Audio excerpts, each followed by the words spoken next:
right, thanks, Boris. Yeah, I hope it's not too cold there in Moscow. All right, bye. До свидания. Now that is connectivity. Here I am in the middle of nowhere, and yet in a matter of seconds I can connect to virtually any telephone in the world, and I don't even have any wires. Now, of course, the telephone industry is a bit ahead of the computer industry in that, but they follow the same path. The local phone exchange, local area network, a long-distance carrier, wide area network, and now a global interconnection network. What we all want are computers that have that same intercommunication power, and it's coming. Today, we take a look at the latest in connectivity on this edition of the Computer Chronicles.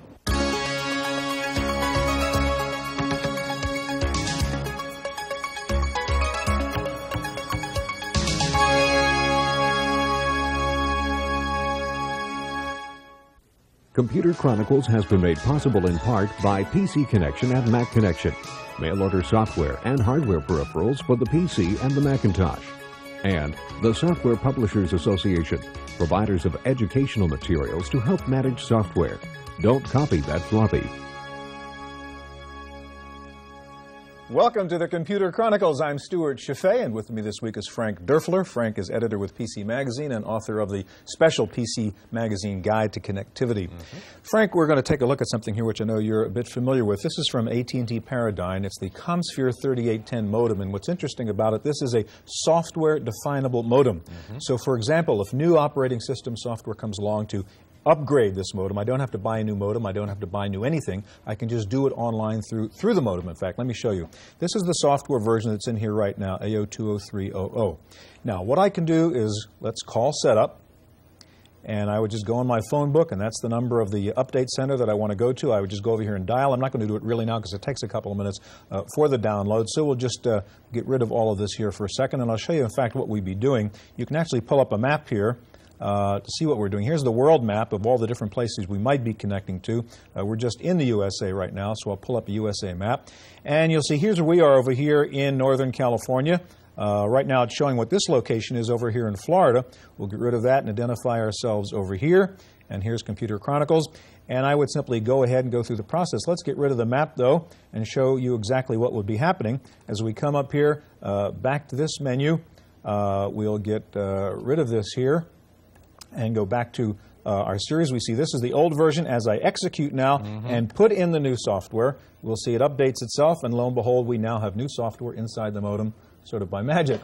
Frank, explain this a little bit. Where does this fit into the bigger connectivity picture? This is one of a new family of modems called V.32 BIS modems, Stuart, that can signal at 14.4 kilobits per second over regular dial-up telephone lines. Now, why this is so important is because these modems typically are digital signal processors. That is, they're computers inside. Many other companies require that you change chips in order to upgrade the software. But AT&T Paradyne allows you to go through the modem itself to do the upgrade. You know, these modems are very important for linking local area networks because they do move data so quickly over telephone lines. What's the status of LANs right now? How many people, in fact, are in a network? Well, we know that about 51% of all PCs in business and educational organizations are connected to local area networks. And these LANs in those organizations very often serve as the machinery that helps to gather and to store and to process the information that is the product of those local area networks. But now what's happening is that we need to link those LANs. And linking LANs is a very, very important part of the connectivity business today. Right. Well, that's what we're looking at, Frank. We'll be talking about connectivity, communications not only between computers but between networks. And in many situations, the ideal way to connect networks or computers is without wires. A new company called Tetherless Access is doing just that. Dwayne Hendricks is developing a wireless metropolitan area network for the Macintosh. He connects the Mac to a radio transmitter through the local talk connector.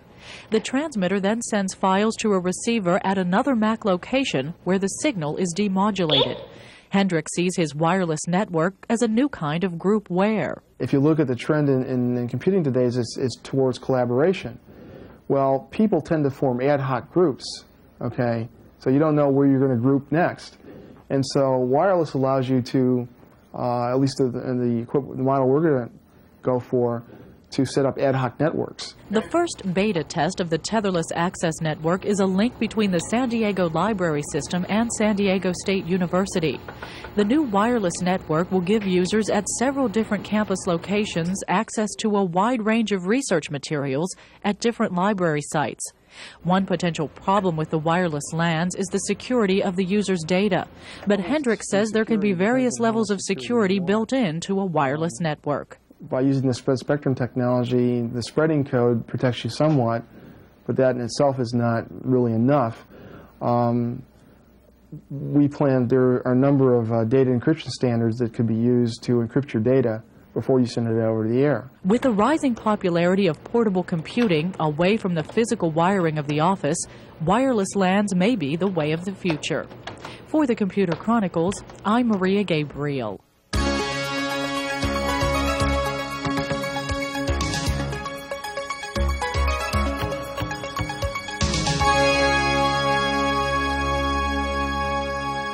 Before you can worry about interconnecting networks, you have to first connect your computers into a network. Here to show us how to get started in connectivity is Lori Dayton of Novell and Adrian King of Artisoft. Lori, let's describe the hardware setup. First, we have a little two-station network here with your AST machine next to you. Over here you have a colleague with a compact machine. They're already wired. The software's been installed over there. We're going to go through the process of installing NetWare Lite on this AST, correct? Right. We want to make mention that the software is all contained on one floppy.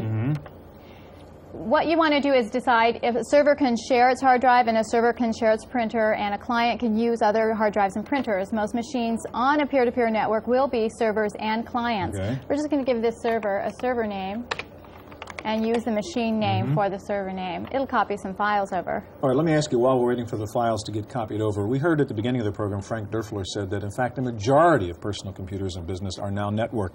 Is that inevitable? Are we getting to 100%? Is this the way everyone's going to be using their computer? Yes, especially small businesses. They want to make wise use of their resource, their computer resources, like their printers and their hard drives. And in order to use them and share them, they need to be networked. Also, information location is very important. They don't want to have inventory list and address list all over and doing floppy swaps. They want to have it on one machine, but letting other people have access All right, to you've it. copied your files. What do we do next? We want to tell them what kind of network card they installed in their machine or plugged in their machine.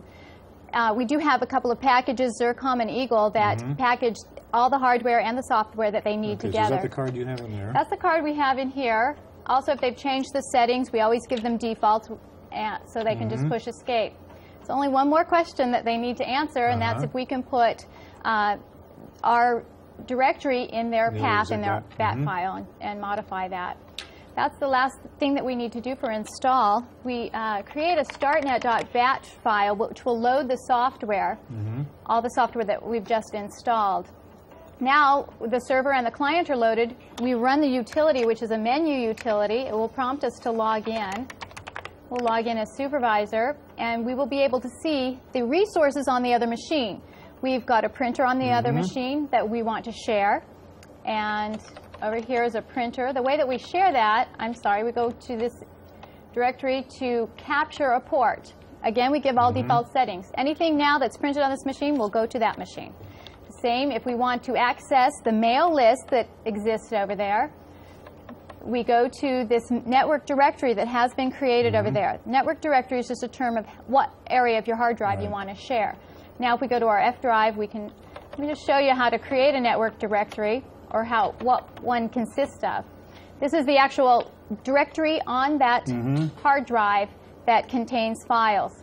We give everyone all rights except for perhaps Ray or anyone else. We can restrict rights.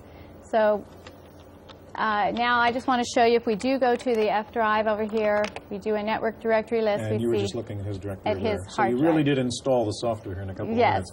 Adrian, I want to turn to you. And I know Artisoft does software and hardware, but we're focusing here on the adapter and the adapter card and the box you have there. First of all, what is the card? The card is an AE3 Ethernet adapter, and one of the interesting things about this card is, of course, it's impossible for us to predict what type of cabling our customers have. There are 3 standard types of cabling for Ethernet: thin coax, such as we actually have here in the studio, thick coax, and also 10-base T, which is a new standard that's essentially telephone wiring. So this is the type of device you would actually install in a desktop machine such as we have here. And if you wanted to upgrade wiring, the card still works. That's right. All right, now what's the box for? Well, in the case of one particular market in the PC arena at the moment, which is that for notebook computers, of course, you don't have a slot in which you can place one of these cards. Exactly. So what we have is a product that we call Central Station, which sits on your desk and allows you to connect a notebook computer using a simple cable.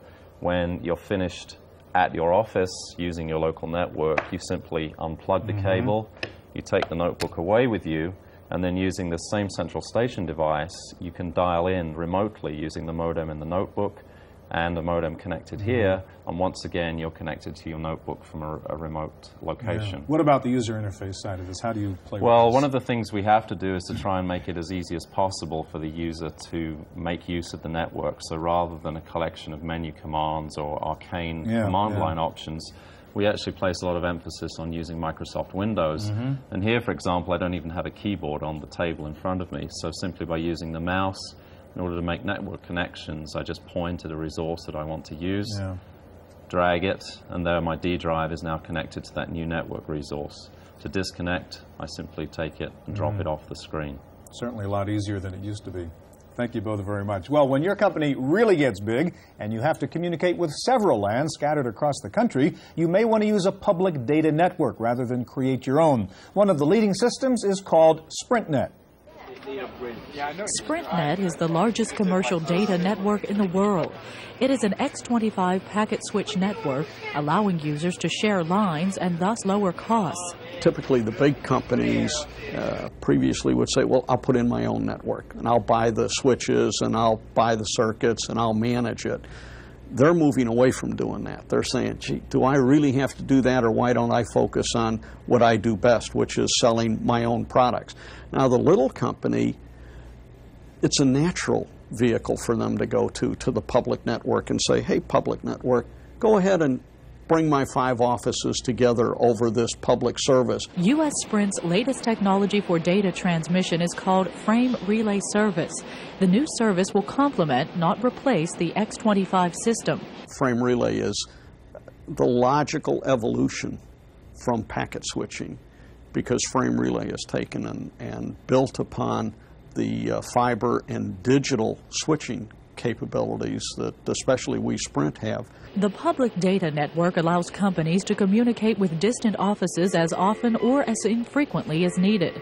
They pay for only the actual time used, not for the installation of a permanent link between all their offices. The ideal here is that you can mesh large networks together. So I have offices in maybe 100 different cities, and I can say casually mesh some of my offices together and intently link other offices. While frame relay technology may seem to be out of the reach of personal computer users, Pfeiffer expects frame relay boards for PCs to be available as soon as next year.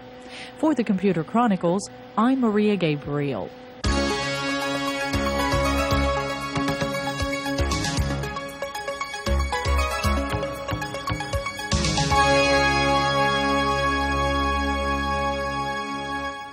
All right, so maybe SprintNet is more than you need, but if you've already connected your individual PCs into several local area networks, the next step is to interconnect those networks. Here to show us two solutions are Midge Barry of Newport Systems and Margaret Foley of Microcom. And back with us, Frank Derfler of PC Magazine. We talked about the Bible you wrote on connectivity. It's thick enough to be a Bible. Absolutely. This is it. Comes with discs, the whole answer. I've got one answer I want from you. We're going to talk about the interlinking between LANs now. And there's the term bridge, there's the term router. What is the difference between those two before we get going? Both bridges and routers are communications portals on the local area network, but they function in a slightly different manner.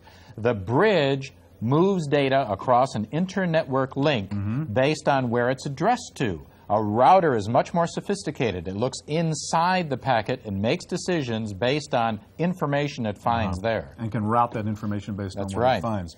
All right, let me go through the physical setup here, because since we're LAN to LAN, we've got 6 machines here. And over there, you'll see we have 3 computers. Actually, 2 of them are forming one of the LANs. The third machine we see over there is actually a piece of a network that will be talking over a wide area network to this machine over here. And we have one LAN and that other machine over here. Let's start with you, Margaret. You've got a couple boards there in front of you. What are they?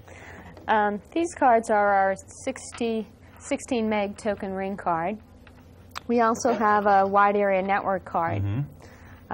The interesting thing about these cards is they all have a 68,000 dedicated to them. For the LAN card, we have a 68,000 dedicated to filtering packets off the wide area network link. For the wide area network card, we have a 68,000, and we have a compression algorithm, a hardware compression algorithm, which allows us to do compression all the way up to T1, E1 speeds. All right, now tell us what's going on between the 2 systems we have here, and show us some of the things you can do. Well, what is actually in those platforms is it's our Ethernet card, which is a 10 meg, and also a wide area network card. Our system is very flexible. You can have a 3-port local bridge. You could have a 1-port with 4 wide area network connections for possible growth. If someone had a hub site, they may want all 4 WAN cards. Quickly show me what's on the screen here and what you're doing. This is actually our bridge router. This shows you the Ethernet packets forwarded and packets received. So this is really how you can monitor what's going on here. Right, in your network.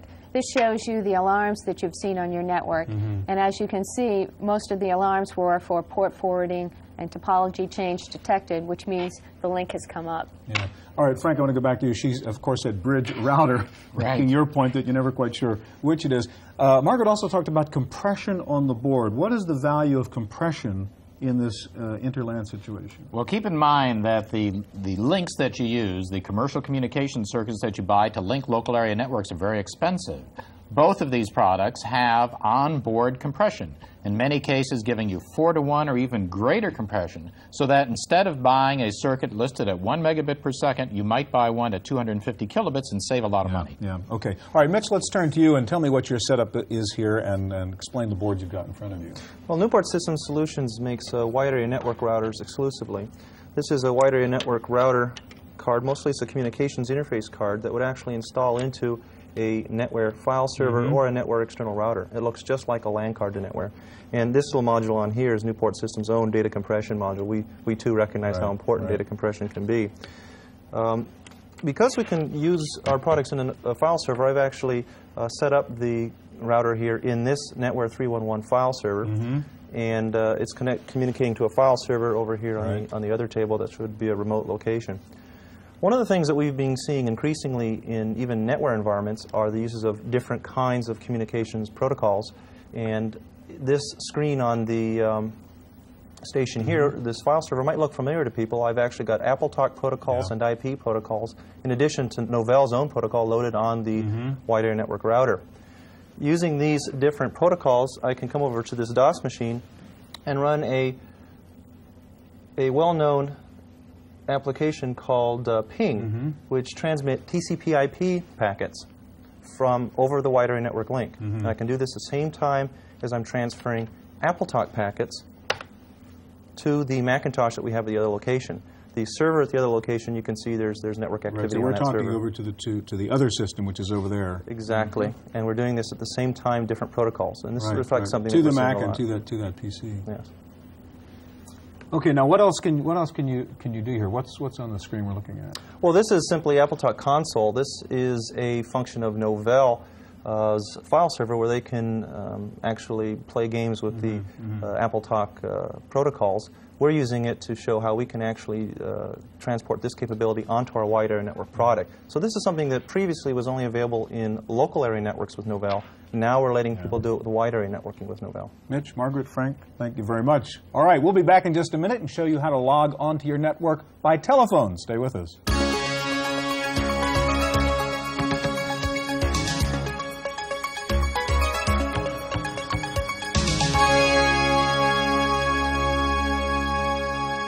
The ultimate network is one that you can access from anywhere, whether to use files and applications or to do inter-network email. Joining us now with more connectivity solutions are Steve Abdallah of CC Mail and also with us George Lasik of J&L Information Systems. Steve, let's start with you. And the most common application on networks is, of course, email, people communicating with each other. And your program, CC Mail, makes it easy to do that, as I understand it, from virtually any platform to any other platform? That's right. Show us how it works.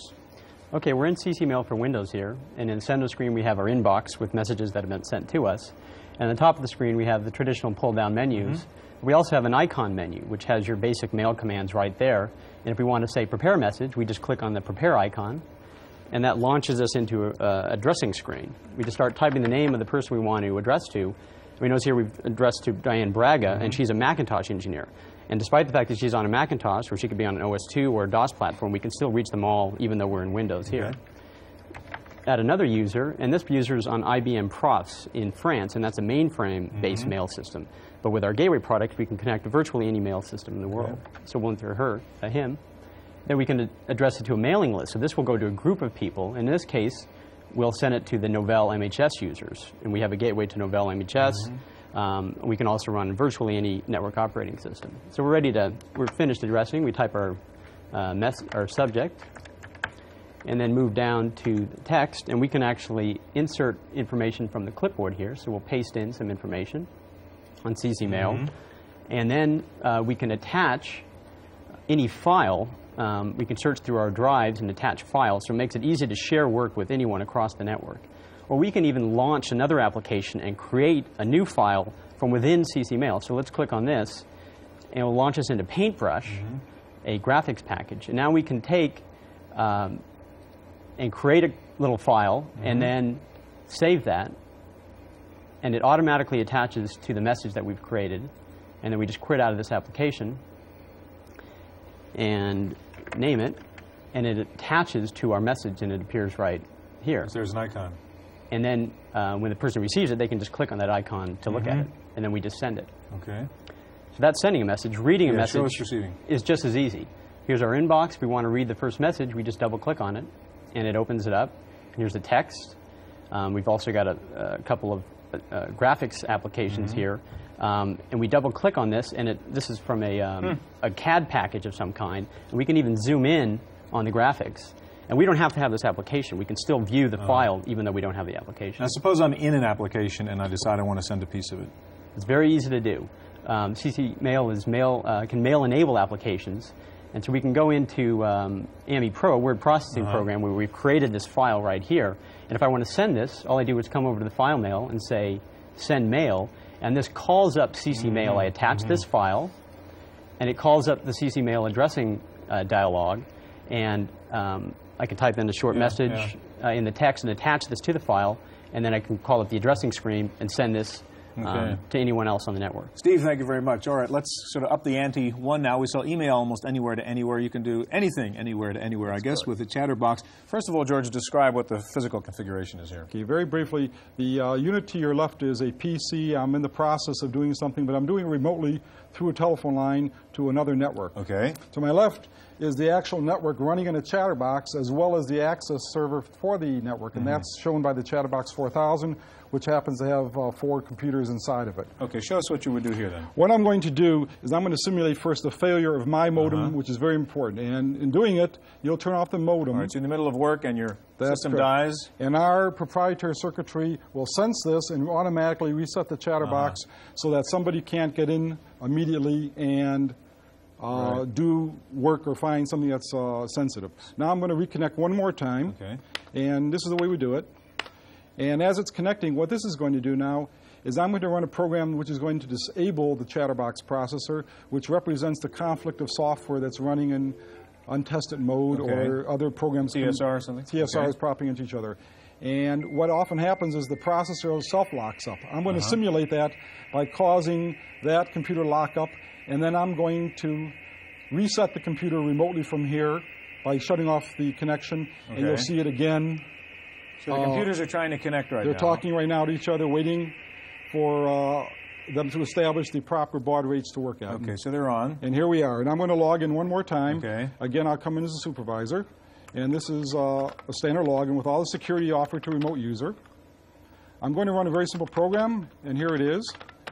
And as soon as I do that, the processor in the chatterbox is completely dead. Yeah. So you simulated the other end dying. That's correct. And you can't do anything with it now. That's correct. So what I'm going to do is I'm now going to bring up this, which is it'll take a few seconds because it's still trying to talk to the computer. And I'm going to bring up the screen to tell the other unit to reset. Okay. There we are. And I'm saying, do I wish to disconnect? And I'm saying yes. And what happens now is the other unit is resetting, and you'll see this happen.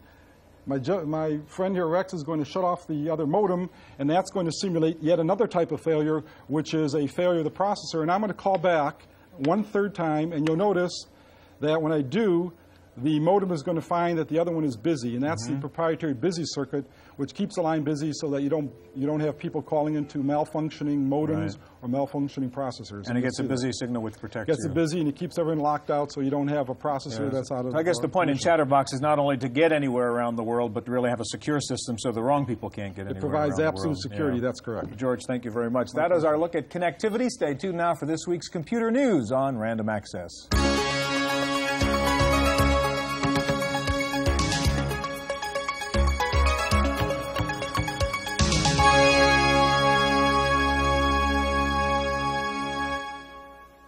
In the Random Access file this week, this is a special summer edition with a focus on software. Here are last week's best-selling software titles for the PC, according to PC Connection. Xtree for Windows occupies the #1 spot, and rounding out the top 10 are Microsoft's Windows 3.1 upgrade and QuarterDEX Expanded Memory Manager 386. Next up, Paul Schindler and our summer software review. There it is, one of the simplest visual cues known to man, the traffic light. Now, the fact that information can be communicated visually escapes a lot of people, but not the people who made ManagePro. This Windows software manages people, and what do managers want to know? What's wrong? So ManagePro offers status boards. Green means fine, yellow means caution, red means something's wrong. Double-click on a box to find out exactly what's wrong. You can look at goals on a status board, too. Just click down to get the gory details. You can also view your goals along a timeline or as text. Now, most people don't use project management tools because they're too darn complex. ManagePro isn't really a project manager. It's a people manager so simple an executive can use it. It costs $400 from Avantos Performance Systems in Emeryville, California. For the Computer Chronicles, I'm Paul Schindler. That's it for this week's Computer Chronicles. I'm Janelle Stelson. Computer Chronicles has been made possible in part by PC Connection and Mac Connection, mail-order software and hardware peripherals for the PC and the Macintosh, and the Software Publishers Association, providers of educational materials to help manage software. Don't copy that floppy. Videocassette copies of this program are available. Computer Chronicles also publishes a companion newsletter containing details on products demonstrated, plus background information on program topics. To order a videocassette or a subscription to the newsletter, call 1-800-366-9484 or write Computer Chronicles. Please specify program subject for tapes. All orders include a free software program for auditing software use.